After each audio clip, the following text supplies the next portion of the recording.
பல மைல் தூரம் நடந்து பசியில களைச்சு போய் வந்த ஒருத்தனுக்கு பழங்கள குடுக்குறா ஒரு சின்ன பொண்ணு. அவன் என்ன ஜாதி, அவ என்ன ஜாதின்னு அப்ப யாரும் அவங்க கவனிக்கல.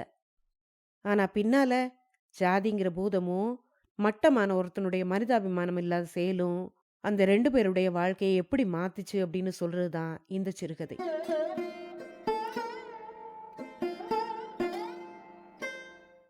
அனைவருக்கும் வணக்கம். நீங்கள் கேட்டுக்கொண்டிருப்பது கதை ரேடியோ தமிழ். சுருக்கமா வ.ரா.ன்னு அழைக்கப்படுற திரு வ. ராமசாமி அவர்கள் எழுதிய வண்ணார வீரம்மாள் அப்படிங்கிற கதையத்தான் இன்னைக்கு நீங்க கேட்க போறீங்க. இந்த சிறுகதை எழுதப்பட்ட காலம் என்னன்னு தெரியல. ஆனா 1999ஆம் ஆண்டு ஒரு சிறுகதை தொகுப்புல வெளிவந்திருக்கு. கதையை ஆரம்பிக்கிறதுக்கு முன்னால சேனலுக்கு வந்திருக்கிற எல்லாருக்கும் என்னுடைய அன்பான வரவேற்புகள். இப்ப வாங்க கதைக்குள்ள போகலாம். சித்தூர் சமஸ்தானத்துல புளியந்தோப்புன்னு ஒரு கிராமம் இருந்தது. அந்த கிராமத்துல புளிய மரங்கள் ரொம்ப அதிகம். அதனாலதான் அந்த ஊருக்கு புளியந்தோப்புங்கிற பேரே வந்தது. புளியந்தோப்பு ஒரு சின்ன கிராமங்கிறதால அங்க வீடுகள் அதிகம் கிடையாது. அந்த வீடுகள்ல அந்தணர்களுடைய வீடுகள் சில இருந்தது. அவங்க தனி தெருவுல வசிச்சுக்கிட்டு இருந்தாங்க. அது தவிர வியாபாரிகள் சிலர் இருந்தாங்க. இவங்கள தவிர பயிர் தொழில் செய்யற குடியானவங்களும் அந்த ஊர்ல வசிச்சுக்கிட்டு இருந்தாங்க. இவங்க தான் அந்த கிராமத்துல அதிகமானவங்க. இந்த பழைய காலத்து கிராமத்துல ஒரு முடி திருத்துறவன், ஒரு தச்சன், ஒரு கொல்லன், ஒரு சலவைக்காரன், ஒரு ஜோசியன், ஒரு தங்க ஆசாரி, இவங்கெல்லாம் தான் வாழ்ந்துகிட்டு இருந்தாங்க. அந்த புளியந்தோப்பு கிராமம் ரொம்ப பெருசெல்லாம் கிடையாது. அந்த ஊர்ல குடியிருக்கிற மக்களோட மொத்த எண்ணிக்கையே 500க்கு அதிகமா இருக்காது. நஞ்சையும் புஞ்சையுமா சேர்ந்து ஒரு 200 ஏக்கரா நிலம் இருக்கும். அந்த புளியந்தோப்புல சொந்தமா பூமி உள்ள குடும்பங்கள் 20 இருக்கலாம். பாக்கி இருந்த சுமார் 60 குடும்பங்களுக்கு நிலமெல்லாம் கிடையாது. குடியிருக்கிற வீடு கூட அவங்களுக்கு சொந்தம் கிடையாது. பூமியை சம்பந்தப்பட்ட வரையில இந்த மாதிரி பங்கு பிரிக்கப்பட்டிருந்தாலும் பொதுவா மனக்குறையும் பொறாமையும் இல்லாம அந்த புளியந்தோப்பு மக்கள் வாழ்ந்துகிட்டு இருந்தாங்க. ஏன்னா அவங்களுடைய வாழ்க்கையோட தேவைகள் ரொம்ப குறைவுதான். அந்த ஊர்ல கல்யாணம் காட்சியெல்லாம் கூட ரொம்ப சிக்கனமா தான் நடக்கும். அந்த ஊர்ல இருக்கிற சில வீடுகள்ல மட்டும்தான் தங்க நகைகள் இருந்தது. ஏழை குடியானவங்க வீட்டுல மண் பாத்திரங்கள் தான் புழங்கிக்கிட்டு இருந்தது. சில வீடுகள்ல வெள்ளிக்காப்புகள் உண்டு. முக்கியமா சொல்லணும்னா அந்த ஊர்ல கள்ளுக்கடை கிடையாது.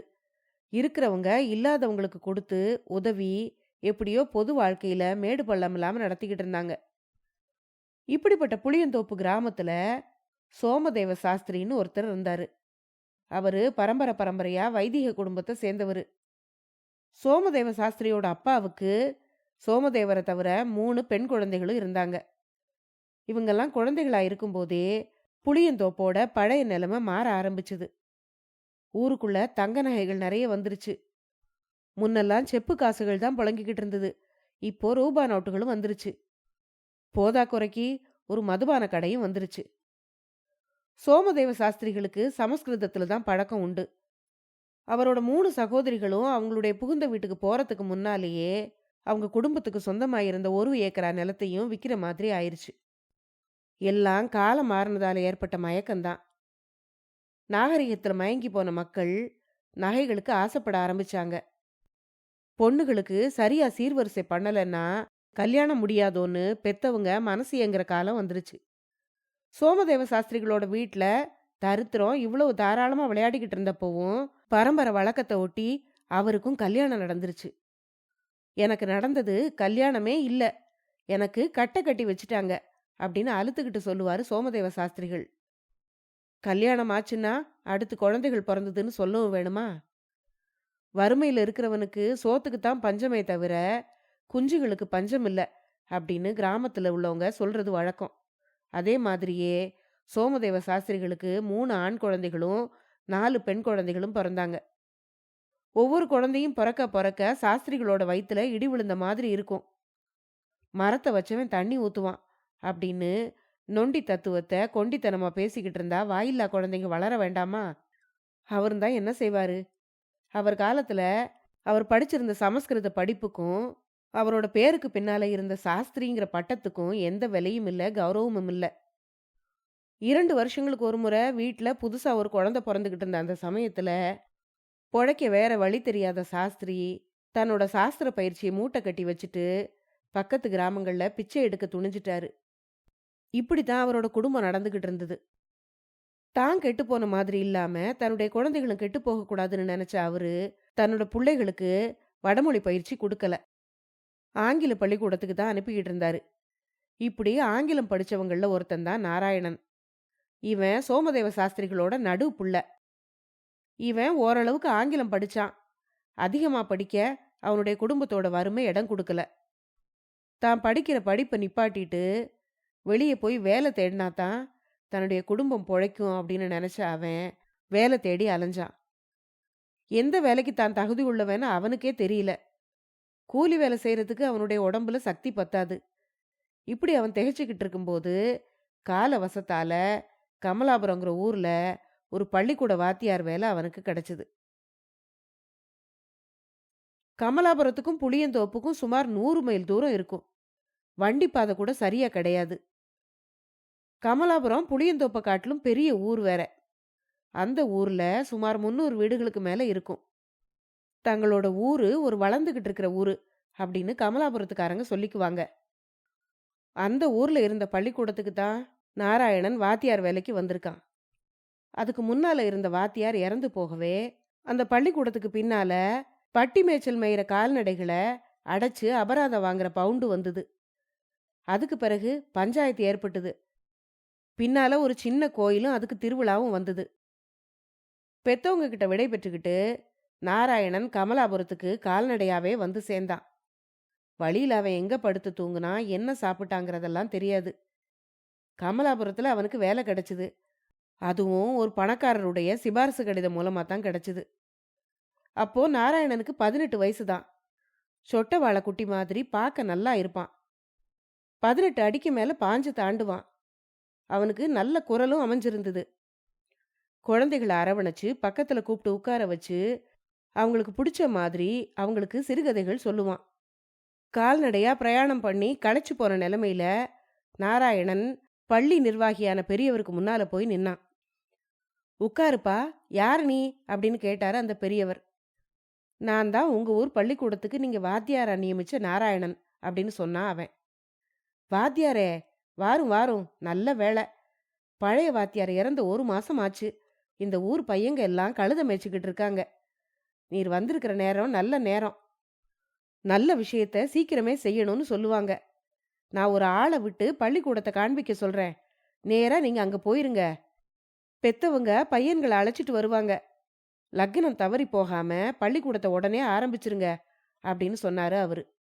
சரின்னா நாராயணன். ஒரு ஆள் வழி காட்டிக்கிட்டு முன்னால போக நாராயணன் பின்னால நடந்துகிட்டு இருந்தான். கமலாபுரத்துல எல்லாரும் இந்த பெரியவரை போலத்தான் இருப்பாங்களோ? இவ்வளோ தூரத்துல இருந்து வந்த ஒருத்தங்கிட்ட சாப்பிட்டியான்னு மரியாதைக்கு கூட அவர் கேட்காம இருந்துட்டாரே. ஒருவேளை வாத்தியார் வந்த சந்தோஷத்துல அவர் அதை மறந்துட்டாரோ என்னவோ. போக போக தெரியத்தானே போகுது, பார்த்துக்கலாம். வந்த நாளே வருத்தப்படக்கூடாது அப்படின்னு நினைச்சுக்கிட்டே போனான் நாராயணன். ஆமா, நீங்க எந்த ஊரு அப்படின்னு வழியில ஒருத்தர் கேட்டாரு. இந்த ஊருக்கு புதுசா வந்திருக்கிற வாத்தியார்னா அப்படின்னு சொன்னான் நாராயணன். சரிதான் அப்படின்னு சொல்லிக்கிட்டே போனாரு அவரு. நல்ல கமலாபுரம் அப்படின்னு நினைச்சுக்கிட்டான் நாராயணன். பின்னால இருந்து இன்னொரு குரல் கேட்டது. யார் அங்க போறது அப்படின்னு. நான் அயலூர்காரன் அப்படின்னு சொன்னான் நாராயணன். இந்த ஊர் இல்லைன்னு எனக்கு தெரியும். அதை நீர் வேற சொல்லணுமா? காலமே கெட்டு கிடக்கு. உம்மை போய் நான் கேள்வி கேட்டதே தப்பு. நீர் யாரா இருந்தா எனக்கு என்ன அப்படின்னு சொல்லிக்கிட்டே அவனை கடந்து போனாரு அந்த ஆளு. இந்த ஊர்ல வாத்தியார் வேலை ரொம்ப அழகாத்தான் இருக்கும் போல இருக்கே அப்படின்னு அவன் நினைச்சுக்கிட்டு நடந்தப்போ, ஐயா களைப்பா தெரியுறீங்களே, பார்த்தா சாப்பிடாத மாதிரி இருக்கே, இந்தாருங்க இந்த பழங்களையாவது சாப்பிடுங்க அப்படின்னு ஒரு சின்ன பொண்ணு சொன்னான். வாய் பேசாம நாராயணன் அந்த பழங்களை வாங்கிக்கிட்டான். அந்த பொண்ணை பார்த்து, நான் இந்த ஊர் பள்ளிக்கூடத்துக்கு வந்திருக்கிற புது வாத்தியார். நீ அங்க வந்தேன்னா உன்னோட பழங்களுக்கு நான் காசு கொடுக்குறேன் அப்படின்னு சொன்னான் அவன். அதை கேட்ட அந்த பொண்ணு, சும்மா போங்க சாமி அப்படின்னு சொன்னான். அதை கேட்டதும் கொதிக்கிற பாலைவனத்துல ஒரு நீர்ச்சுனைய ஒருத்தன் கண்டா அவன் மனசு எப்படி இருக்கும், அந்த மாதிரி இருந்தது நாராயணனுக்கு. நாராயணன் பள்ளிக்கூடத்தை அடைஞ்சான். அவன் கூட வந்த ஆளு பள்ளிக்கூடத்தோட கதவை திறந்து விட்டான். பள்ளிக்கூடம் மாறதுக்கு முன்னால அது ஒரு குடியிருப்பு வீடா இருந்திருக்கும். வீடு திண்ணை எங்க பார்த்தாலும் புழுதி மயமா இருந்தது. நான் போயிட்டு வரேன் அப்படின்னு சொல்லிட்டு கூட வந்த ஆளு போயிட்டான். இவ்வளவு புழுதி படிஞ்சு கிடக்கிற இடத்துல எப்படி பள்ளிக்கூடத்தை தொடங்குறது அப்படின்னு நினைச்சுக்கிட்டு தொடப்பத்தை தேடி வீடு முழுக்க அலைஞ்சான் நாராயணன். உத்தரக்கட்டையில ஒரு ஒடிஞ்ச விளக்குமாறு இருக்கிறது தெரிஞ்சுது. அதை எடுத்து சீர்படுத்தி பெருக்க ஆரம்பிச்சான். அதுக்குள்ள அவங்க பிள்ளைகளை கூட்டிக்கிட்டு தகப்பன்மார்கள் பலர் அங்க வந்துட்டாங்க. பள்ளிக்கூடத்தோட நிர்வாகியான அந்த பெரியவரும் வந்தாரு. என்ன வாத்தியார் ஐயா, உமக்கு சமயம் பொழுது தெரியலையே, கூட்டுற வேலையை நாளைக்கு வச்சுக்க கூடாதா? அதுக்கு லக்னம் தவறி போயிடலையே, குப்பையா கடந்தா படிப்பு வராதா என்ன அப்படின்னு அந்த பெரியவர் அவங்கிட்ட பிரசங்கம் பண்ணாரு. நாராயணன் தொடப்பத்தை கொஞ்சம் தூரத்துல கொண்டு போய் வச்சுட்டு கையை கூட தொடச்சிக்காம வந்து சேர்ந்தான். என்னய்யா, கையில முளை நீளத்துக்கு குப்பையை வச்சுக்கிட்டு கையை கூட சுத்தம் பண்ணிக்காம பாடம் சொல்லி கொடுக்க வந்துட்டீரே அப்படின்னு சொன்னாரு பெரியவர். நாராயணன் கைகளை தன்னுடைய உடையோட பின்புறத்திலே தொடச்சிக்கிட்டான். தரித்திரத்துக்கும் அடிமைத்தனத்துக்கும் எவ்வளவு நெருங்கின சம்பந்தம் உண்டுன்னு அப்ப அவனுக்கு புரிஞ்சுது. குரங்காட்டி குரங்குகிட்ட லங்காப்பட்டினம் தாண்டுறாயா அப்படின்னு சொல்லி அதை தாண்ட வைக்கிற வீதி வினோதம் அவனுக்கு ஞாபகம் வந்தது. லக்னம் தவறி போகாம அன்னைக்கு ஒரு வாரம் பாடம் முடிஞ்சிருச்சு. பெத்தவங்களும் பையன்களும் கலைஞ்சு போயிட்டாங்க. அப்போ அந்த நிர்வாகி பெரியவர் அவங்கிட்ட, நீங்க ஒன்றும் அவஸ்தைப்பட வேண்டாம், உங்களுக்கு அரிசி அனுப்பி வைக்கிறோம், இந்த பள்ளிக்கூடத்தோட அடுத்த பக்கத்துல சமைக்கிறதுக்கு இடம் இருக்கு அப்படின்னு சொல்லிட்டு அவர் போயிட்டாரு. பள்ளிக்கூட வீட்டை சுத்தி பார்த்தான் நாராயணன். பக்கத்துல ஒரு அறை இருந்தது. அங்க அடுப்பு கட்டிகள் 2 இருந்தது. உடைஞ்சது உடையாததுமா 4-5 மண் பாத்திரங்கள் இருந்தது. அந்த பள்ளிக்கூடம் ஒரு ஊர்கோடியில இருந்தது. பள்ளிக்கூட கட்டிடத்துக்கு பக்கத்துல நடப்பாதையோட ஒதுக்குப்புறத்துல ஒரு கிணறும் இருந்தது. அந்த கிணறு ஊருக்கான தண்ணீர் பந்தலா ஏற்படுத்தப்பட்டிருக்கும்னு நினைச்சுக்கிட்டான் அவன். தண்ணீர் பந்தல்ல இருந்த வாளியை எடுத்து கிணத்துல இருந்து தண்ணீர் இறைச்சு தன்னுடைய உடம்ப கழுவி சுத்தம் பண்ணிக்கிட்டான் அவன். பிறகு கையில இருந்த பழங்களை தின்னு ஏப்பமும் விட்டான். ஆனா பள்ளிக்கூடத்துல குவிஞ்சு கிடந்த குப்பை மட்டும் அவனுடைய கண்களை உறுத்திக்கிட்டே இருந்தது. தண்ணீர் பந்தல்ல இருந்த தொடப்பத்தை கடன் வாங்கிக்கிட்டு பள்ளிக்கூடத்துக்குள்ள நுழைஞ்சான் அவன். இதுக்குள்ள அரிசி, பருப்பு, கொஞ்சம் எண்ணெய், மிளகா, மோர், நெய் இதெல்லாம் வந்து சேர்ந்தது. ஆனா எதை வச்சுக்கிட்டு இதையெல்லாம் சமைக்கிறது? விறகு கிடையாது, பாத்திரங்கள் கிடையாது, அத்தோட அவனுக்கு சமைக்கவும் தெரியாது. சாமான்களை கொண்டு வந்தவங்க கூடையோட அதை அந்த குப்பை மேலேயே வச்சுட்டு கூடைய பின்னால கொடுத்து அனுப்புங்க அப்படின்னு சொல்லிட்டு போயிட்டாங்க. பழம் சாப்பிட்றதுக்கு முன்னால நாராயணனுக்கு அவ்வளவா களைப்பு தெரியல. இப்போ பசியால காது அடைக்கிற மாதிரி இருந்தது. தன்னுடைய குடும்பத்தார நினைச்சு, தன்னுடைய தரித்திரத்தை நினைச்சு, கமலாபுரத்துல தன்னுடைய தற்போதைய நிலையை நினைச்சு அவன் கோன்னு அழுதான். அப்போ பிற்பகல் நேரம். கோடை காலத்து களைப்பும் கண்ணீரும் சேர்ந்த உடனே அவனையும் அறியாம அவன் அந்த குப்பையிலேயே படுத்துக்கிட்டு தூங்கிட்டான். எவ்வளவு நேரம் அவன் அப்படி தூங்குனான்னு அவனுக்கே தெரியாது. கண் விழிச்சு பார்த்தப்போ பள்ளிக்கூடத்து வாசல் பக்கத்துல ஒரு சின்ன பொண்ணு உட்கார்ந்துருக்கிறத பார்த்தான். அந்த பொண்ணு தான் வர்ற வழியில தனக்கு பழம் கொடுத்தவன்னு பார்த்ததுமே அவன் புரிஞ்சுக்கிட்டான். சாமி, ரொம்ப நேரமா தூங்கி போயிட்டீங்களே, இப்போ பொழுது போக இன்னும் 2 நாழிகை தான் இருக்கு. நான் இங்க வந்தேன், எல்லாம் திறந்திருந்தது, நீங்க தூங்கிக்கிட்டு இருந்தீங்க. கூட சாமான்கள், பள்ளிக்கூடத்து சாமான்கள் எல்லாத்தையும் பத்திரமா பார்த்துக்கிட்டு நான் இங்கேயே உட்கார்ந்துக்கிட்டு இருந்தேன். பொழுது போயிடுச்சே, உங்களை எழுப்பலாமான்னு நினைச்சேன். பாவம் அசதியில தூங்குறீங்கன்னு சும்மா இருந்துட்டேன். நீங்க சாப்பாட்டுக்கு என்ன வழி செஞ்சீங்க அப்படின்னு கேட்டா அந்த பொண்ணு. நாராயணனுக்கு என்ன சொல்றதுன்னு ஒண்ணுமே தெரியல. அந்த பொண்ணோட செயலை பார்த்து அவன் மனசு குழம்பி போனான். ஆனா பதில் எதுவும் சொல்லல. எங்க வீட்டுல மோர் இருக்கு, கொண்டு வரட்டுமா அப்படின்னு கேட்டா அந்த பொண்ணு. ஆமா, நீ யாரு அப்படின்னு கேட்டான் நாராயணன். என் பேரு வீரம்மா, நான் சலவக்காரங்க வீட்டு பொண்ணு அப்படின்னு சொன்னா அவ. வீரம்மா, நீ கேட்டதுக்கு ரொம்ப சந்தோஷம். ஆபத்து காலத்துல அந்தணர்கள் வேற ஜாதிக்காரங்க கிட்ட இருந்து உப்பு போடாத மோர் மட்டும் வாங்கிக்கலான்னு சொல்லப்பட்டிருக்கு. நீ கொடுக்குற எதையும் தட்டுறதுக்கு எனக்கு இஷ்டம் இல்ல. ஆண்டவன் உன்னை காப்பாத்தணும் அப்படின்னு சொன்னான் நாராயணன். சாமி, ஆண்டவனை எல்லாம் கூப்பிடாதீங்க. எங்க வீட்டுல நாங்க 10 குழந்தைகள் பிறந்தோம். பாவி, நான் ஒருத்தி தான் இருக்கேன். 9 பேரும் செத்து போயிட்டாங்க. அந்த ஆண்டவனுக்கு எங்க குடும்பத்து மேல இரக்கமெல்லாம் கிடையாது. ஊரை சுத்தி வரும்போதெல்லாம் அவனுக்கு கண்ணு இருக்கு. எங்க வீட்டுக்கு பக்கத்துல வரும்போது அவனோட கண்ணு அடைச்சு போயிருது.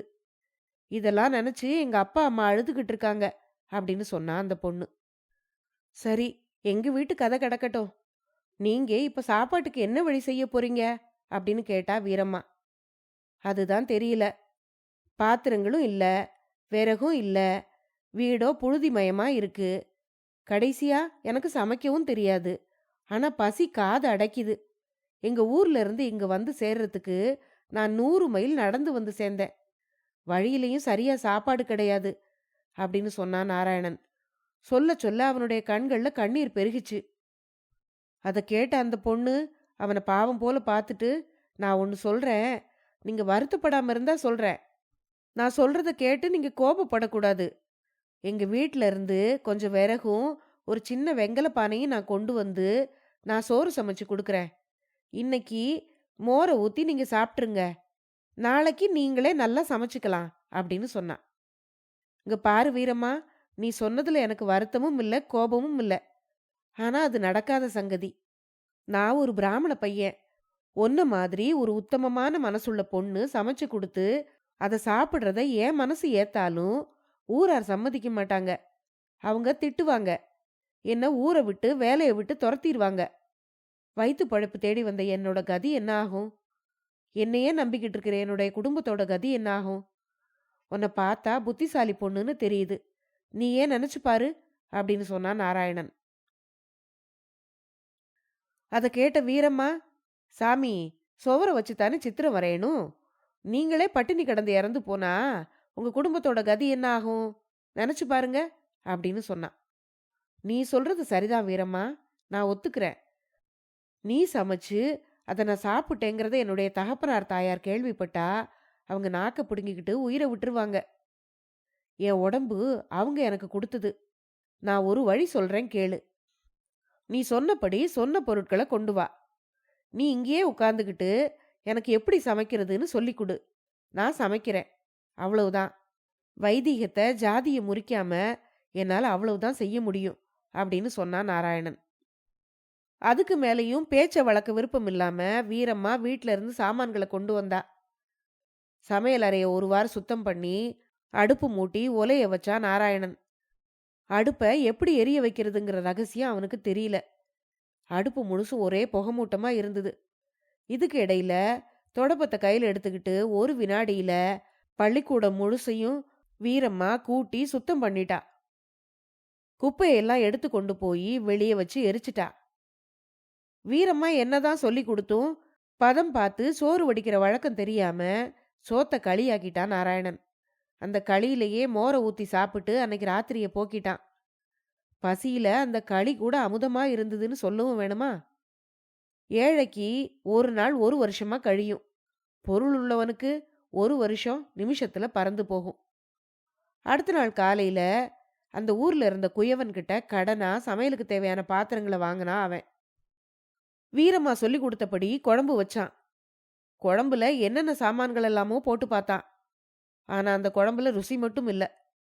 பழகுனா எல்லாம் தானா வந்துரும் அப்படின்னு நினைச்சுக்கிட்டான் அவன். தினந்தோறும் வீரம்மா பள்ளிக்கூடத்துக்கு வந்து அதை கூட்டி மெழுகி சுத்தம் பண்ணுவா.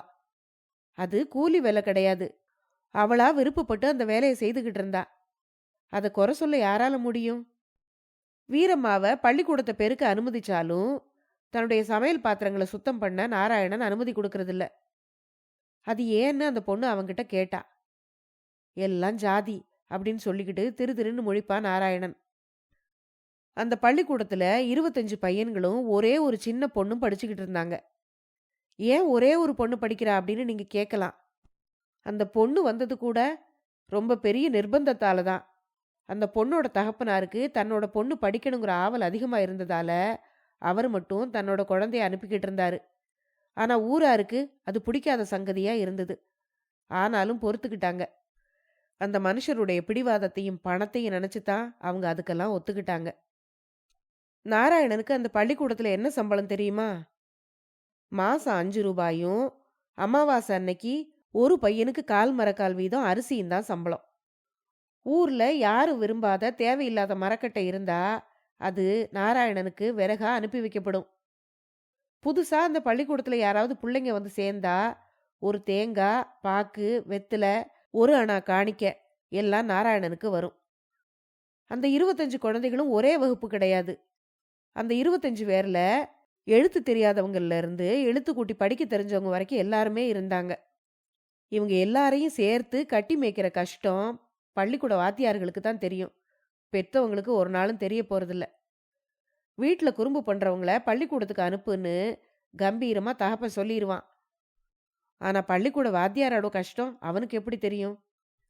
என் பையனுக்கு சரியா படிப்பு வரல, வாத்தியாரோட கவனிப்பு போதாது அப்படின்னு குறை சொல்ல மட்டும் அவங்களுக்கு தெரியும். பள்ளிக்கூடத்துல குழந்தைகளை கண்ணார பார்த்த பிறகு நாராயணன் தன்னுடைய கஷ்டம் எதையும் நினைச்சுக்கிட்டதே இல்லை. சமைக்கிற நேரத்தை கூட அவன் சில சமயம் மறந்துடுவான். உண்மையை சொல்லணும்னா குழந்தைகளை தெய்வங்களா அவன் கொண்டாடிக்கிட்டு இருந்தான். நாராயணனுடைய அதிர்ஷ்டத்தால அவன் கமலாபுரத்துக்கு வந்த 2 நாட்கள்லயே அமாவாசையும் வந்தது. அதனால அந்த மாச சாப்பாட்டு அரிசியும் வந்து சேர்ந்தது. மாசம் முடிஞ்ச பிறகு சம்பளமும் கைக்கு வந்து சேர்ந்தது. ரொக்கமா 5 ரூபாய கையில பார்த்த உடனே அவன் அடைஞ்ச மகிழ்ச்சிக்கு அளவே இல்லை. 5 மைல் தூரத்துக்கு அப்பால இருந்த தபால் ஆபீஸுக்கு ஓடி போய் 4 ரூபாய தன்னுடைய தகப்பனார் பெயருக்கு மணி ஆர்டர் செய்தான் அவன். அன்னைக்கு முழுசும் அவன் மனசுல இருந்த சந்தோஷத்தை சொல்லவே முடியாது. 6 வடிய கொல்லும் பஞ்சம் தெளிய கொல்லும்னு உலகத்துல சொல்லுவாங்க. அதே மாதிரி மகன் நாராயணன் அனுப்புற பணத்தை கையில வாங்கி பார்த்த சோமதேவ சாஸ்திரிகள் அந்த பணத்தோட கனத்தை பார்த்து சந்தோஷப்பட்ட அதே தருணத்துல 2 தடவை வெட்டி வெட்டி இழுத்து உடனே இறந்து போனாரு. இந்த செய்தி நாராயணனுக்கு கடிதம் மூலமா கிடைச்சது. அதை தெரிஞ்சதும் விம்மி விம்மி அழுதான் அவன். வீரம்மா கிட்ட செய்தியை சொன்னான். ஊரார்கிட்ட உத்தரவு வாங்கிக்கிட்டு தன்னுடைய தகப்பனாருடைய இறுதி கடன்களை செய்யறதுக்காக புளியந்தோப்புக்கு போனான் அவன். ஒரு ஏழை குடும்பத்துல தலைவன் இறந்து போனா அந்த விபரீத நிகழ்ச்சியோட பலனை யாரால எழுத்தால் எழுத முடியும்? சோமதேவ சாஸ்திரிகளோட இறுதி கிரியைகள் நடந்தது. அதன் மூலமா குடும்பத்துக்கு 50 ரூபாய் கடன் ஏற்பட்டது. அந்த கடனோட பொறுப்பையும் ஏத்துக்கிட்டு நாராயணன் கமலாபுரத்துக்கு திரும்பி வந்தான். வந்ததும் வீரம்மா அவனை விசாரிச்சா. அவகிட்ட அவன், எனக்கு 2 விதமான நஷ்டங்கள் உண்டாயிருச்சு. நான் சம்பாதிச்சு என்னுடைய தகப்பனார சுகமா வச்சு பார்க்கணும்னு நினைச்சேன். ஆனா அவர் இறந்து போயிட்டாரு. அவர் இறந்தது ஒரு நஷ்டம். அவர் இறந்ததால எனக்கு 50 ரூபாய் கடன் ஏற்பட்டிருக்கு. அது இன்னொரு நஷ்டம் அப்படின்னு சொன்னான். அதை கேட்ட வீரம்மா, கவலைப்பட்டு என்ன ஆக போகுது? கடனை தீக்கிற வழியைத்தானே இனிமே யோசிக்கணும். கடனை தீர்த்து நல்ல பெயரோட வெளியே வரணும், அதுதான் கவலை அப்படின்னு சொன்னான். அவளோட யோசனைய நாராயணன் அப்படியே ஏத்துக்கிட்டான். அந்த மாதத்துல இருந்து தன்னோட தாய்க்கு செலவுக்கு 3 ரூபாயும் கடனுக்குன்னு 2 ரூபாயும் அனுப்பிக்கிட்டு இருந்தான். அமாவாசைக்கு கிடைக்கிற அரிசி தான் அவனுடைய சாப்பாடு. எப்போவாவது புதுசா குழந்தைங்க சேர்ந்தா கிடைக்கிற குருதட்சிணை மணி ஆர்டர் கூலிக்கு. இப்படியே 2 வருஷங்கள் கழிஞ்சுது. ஆனாலும் கடன் தீர்ந்த பாடில்ல. இன்னும் 20 ரூபாய்க்கு அதிகம் பாக்கின்னு கடன் கொடுத்தவன் நாராயணனுக்கு எழுதியிருந்தான். இப்போ நாராயணனுக்கு வயசு 20, வீரம்மாளுக்கு 14 வயசு. ஊர்ல நாராயணன் மேல நல்ல மதிப்பு இருந்தது. பிள்ளைங்களுக்கும் அவன் மேல ரொம்ப பிரியம் ஏற்பட்டிருந்தது. இந்த சமயத்துல ஊரார் அந்த ஊர்ல ஒரு தபால் ஆபீஸ் வேணும்னு மனு போட்டிருந்தாங்க. மனுவை விசாரிக்கிறதுக்காக தபால் இன்ஸ்பெக்டர் வந்தாரு. ஊர்க்காரங்க அவரை மரியாதை செய்து வரவேற்றாங்க. அந்த சமயத்துல நாராயணனும் அங்க இருந்தான். தபால் ஆபீஸுக்கான இடம் முடிவு பண்ணப்பட்டு அந்த தபால் ஆபீஸ் வேலைக்கு நாராயணனை நியமிக்கிறது நல்லது அப்படின்னு மக்கள் சொன்னாங்க. அதை கேட்ட தபால் இன்ஸ்பெக்டர், யார் அவன், எங்க அவன் அப்படின்னு கேட்டாரு. நாராயணன் அவர் முன்னால வந்து நின்னான். அவனை பார்த்ததும் அவரு, உன்னை பார்த்தா சின்ன பையனை போல இருக்கே, தபால் ஆபீஸு பணம் புழங்குற இடமாச்சே, கை அரிப்பு ஏற்பட்டு திருடிடக்கூடாதே, நீ பிராமணனா அப்படின்னு திரும்பவும் கேட்டாரு இன்ஸ்பெக்டர். இந்த பையன் ரொம்ப நல்ல புள்ள, வேணும்னா அவனுக்காக நான் ஜாமீன் கொடுக்குறேன் அப்படின்னு சொன்னாரு பள்ளி நிர்வாகி. விஷயம் முடிஞ்சுது. தபால் ஆபீஸ் உத்தியோகம் மூலமா கூடுதலா இன்னொரு 5 ரூபாய் நாராயணனுக்கு கிடைச்சது. 2 வேலையும் சேர்த்து பார்க்கும்படியா அவனுக்கு காலமும் வேலையும் அமைஞ்சிருந்தது. அன்னைக்கு காலையிலேயே தன்னுடைய தாய்க்கு இந்த சந்தோஷமான செய்தியை கடிதம் எழுதி அனுப்புனா அவன். வழக்கம் போல வீரம்மாளும் அன்னைக்கு பள்ளிக்கூடத்துக்கு வந்தா. அவகிட்ட, வீரம்மா, சங்கதி தெரியுமா, நம்ம ஊருக்கு ஒரு தபால் ஆபீஸ் வரப்போகுது, நான் தான் அதுக்கு அதிகாரி, அதுக்காக எனக்கு இன்னும் ஒரு 5 ரூபாய் சம்பளம் கிடைக்க போகுது, 2 சம்பளமும் சேர்ந்து எனக்கு 10 ரூபா கிடைக்கும். இனிமே நான் பணக்காரன் இல்லையா அப்படின்னு கேட்டான் அவன். அதை கேட்ட வீரம்மா, அப்பா நல்ல வேலை, இனிமே உங்களுக்கு கடன் தொந்தரவு இருக்காது, ரொம்ப சந்தோஷம் சாமி அப்படின்னு சொன்னான். அதை கேட்ட நாராயணன், வீரம்மா நீ ரொம்ப புத்திசாலி, இனிமே உன்னோட பாடங்களை நீயே படிச்சுக்கணும். தபால் வேலையும் சேர்ந்ததால சமையல் செய்யக்கூட இனிமே எனக்கு நேரம் இருக்காது. அதனால உன்னோட சந்தேகம் எதுவும்னா நீ கேட்டு தெரிஞ்சுக்கோ. தனியாவே எதையும் கத்துக்கிற அளவுக்கு உனக்கு அறிவு வளர்ந்துருச்சு அப்படின்னு சொன்னான் நாராயணன். வீரம்மா பதில் எதுவும் சொல்லல. என்ன பேசாம இருக்க அப்படின்னு கேட்டான் அவன். ஒன்னும் இல்ல, நான் சொல்றத கேட்கறதா இருந்தா சொல்றேன் அப்படின்னு தயங்கிக்கிட்டே சொன்னா வீரம்மா. இங்க பாரு, நான் ரொம்ப சந்தோஷமா இருக்கிற நேரம் இது.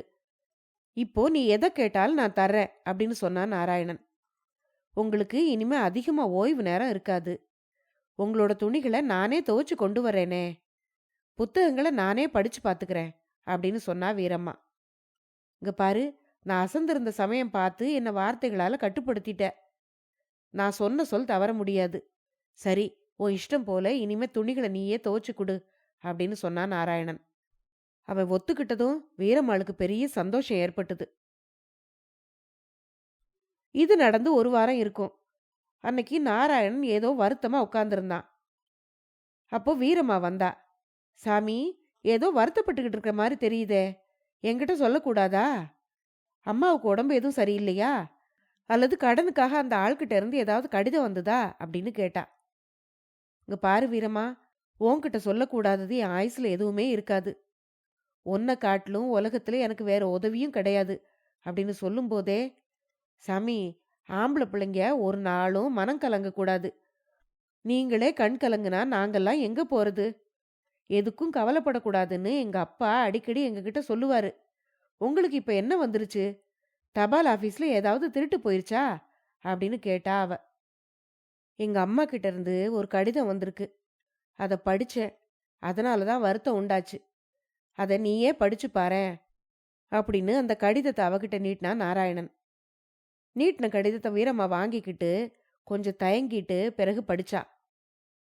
அந்த கடிதத்துல, சிரஞ்சீவி நாராயணனுக்கு ஆசீர்வாதம், சகல மங்களங்களும் உண்டாவதாக.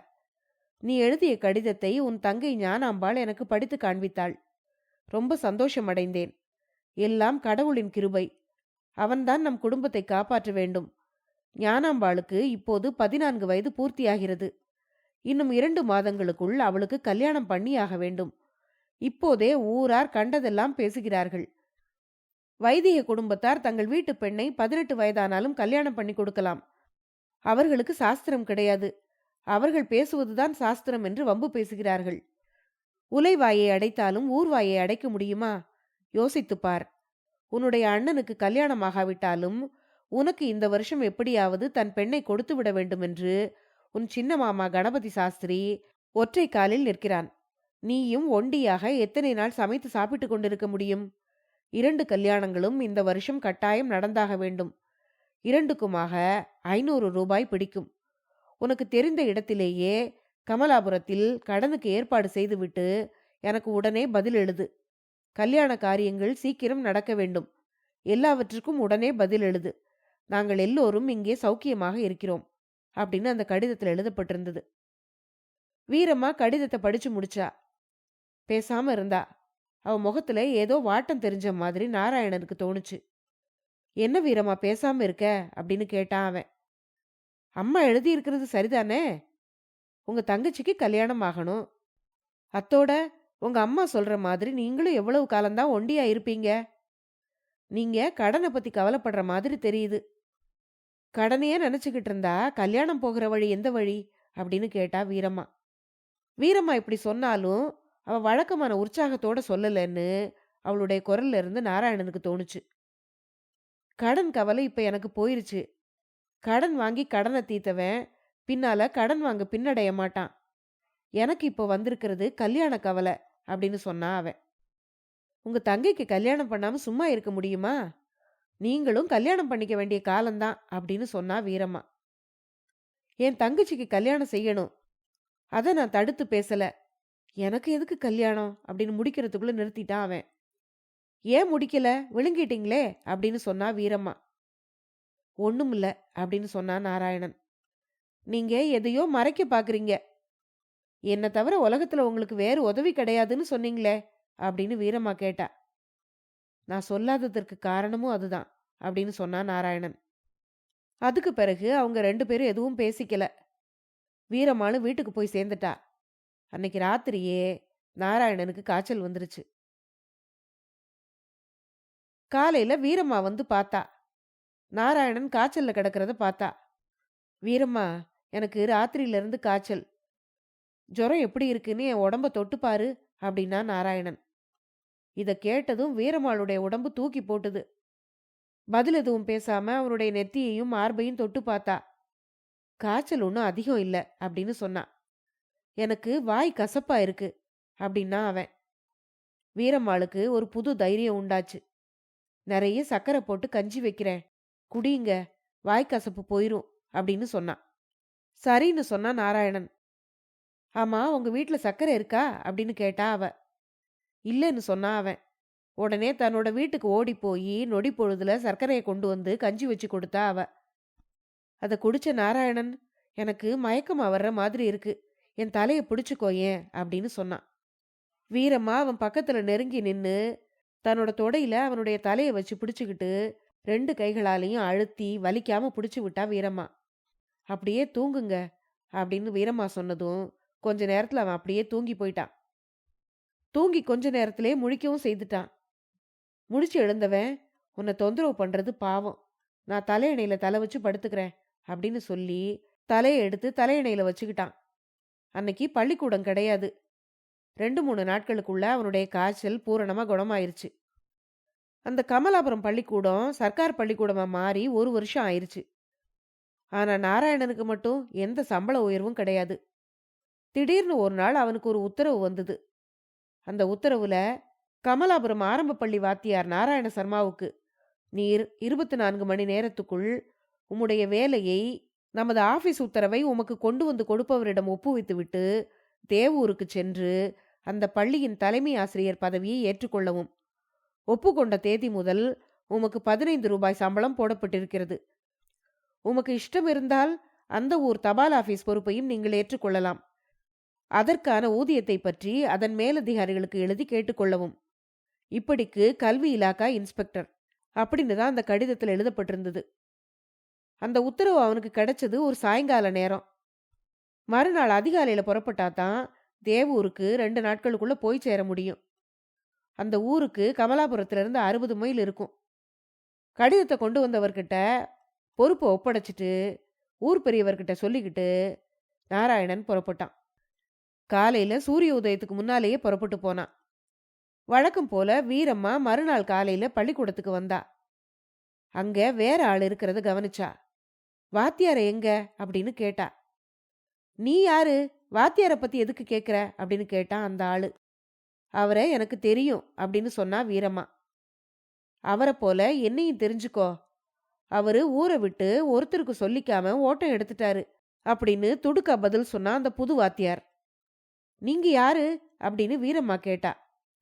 மங்கை பருவத்தில் இருக்கிற வீரம்மாள ஏற இறங்க பார்த்து தொண்டையை கனைச்சுக்கிட்டு, அவரோட இடத்துக்கு தான் நான் வந்திருக்கேன், நீ எப்பவும் போலவே வந்துகிட்டு இருக்கலாம் அப்படின்னு வாய் அடங்காம உளறுனா அந்த புது வாத்தியார்.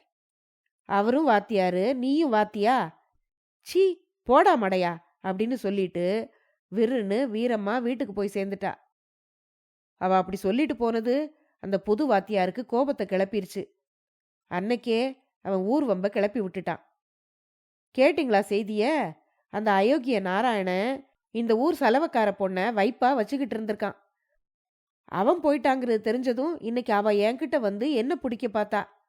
சீ நாயே அப்படின்னு சொல்லி அவளை நான் அடிச்சு துரத்திட்டேன் அப்படின்னு அபாண்டமான பொய்ய பொனஞ்சு திரிச்சு விட்டான் அவன். அதை கேட்ட ஊர்க்காரங்க, வீரம்மா அப்படிப்பட்ட பொண்ணு கிடையாது அப்படின்னு சொன்னாங்க.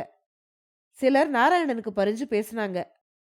ஒரு சிலர், என்னையா இது முழு பொருட்டு, அந்த பொண்ணு இன்னும் வயசுக்கு கூட வரலையே அப்படின்னு கேட்டதுக்கு, காதலுக்கு கண்ணெல்லாம் கிடையாது அப்படின்னு உளர்னா அந்த புது வாத்தி. ஊர் வம்பு ஒரு வாரம் அடங்கிருச்சு. இப்படியே 6 மாசம் போயிருக்கும். வழக்கமா சலவத்துறைக்கு துணி விளக்கு எடுத்துட்டு போவா வீரம்மா. அங்க துணிகளை துவைக்கும் போது, தன்னோட தகப்பன் பக்கத்துல இல்லாத சமயத்துல துணிய ஒவ்வொரு அடி அடிக்கும் போதும், "வாத்தியாரே எங்க போனீங்க? என்ன மறந்துட்டு போயிட்டீங்களே!" அப்படின்னு சொல்லி சொல்லி துவைப்பா. நாளுக்கு நாள் இப்படியே அவ மெலிஞ்சும் போனா. ஒருத்தருக்கும் தெரியாம ஒரு நாள் படித்துறையில தண்ணீர்ல விழுந்து அவ இறந்தும் போனா. வீரம்மா இறந்து போய் கொஞ்ச நாள் ஆயிருக்கும். தான் கமலாபுரத்த விட்டு போனதுல இருந்து நாராயணனுக்கு லீவே கிடைக்கல. லீவு கேட்டு எத்தனையோ தடவை மேலதிகாரிகளுக்கு எழுதி பார்த்தான். ஆனா பலிக்கல. இந்த சமயத்துல லீவு குடுக்க முடியாது அப்படின்னு ஒவ்வொரு தடவையும் கடுமையா அதிகாரியோட பதில் உத்தரவு அவனுக்கு கிடைச்சது. நாராயணன் ஏங்கி போனான். வீரம்மா கிட்ட சொல்லிக்கிட்டு கூட வர முடியலையே அப்படின்னு பல தடவை வருத்தப்பட்டான். கடைசியா ஒரு நாள் அவனுக்கு லீவு கிடைச்சது. அன்னைக்கே புறப்பட்டு கமலாபுரத்துக்கு ஒரு சாயங்காலத்துல வந்து சேர்ந்தான். வந்து சேர்ந்தவன் வீரம்மா தண்ணீரில் விழுந்து இறந்து போனதை கேள்விப்பட்டான். மறுநாள் காலையில அந்த சலவைத்துறையில நாராயணனுடைய உடலும் கண்டெடுக்கப்பட்டது. கதை முடிவடைந்தது. இந்த கதையை பற்றிய உங்களுடைய கருத்துக்களை மறக்காம கமெண்ட்ல சொல்லுங்க. அடுத்த பதிவுல இன்னொரு சுவாரஸ்யமான கதையுடன் சந்திப்போம். நன்றி.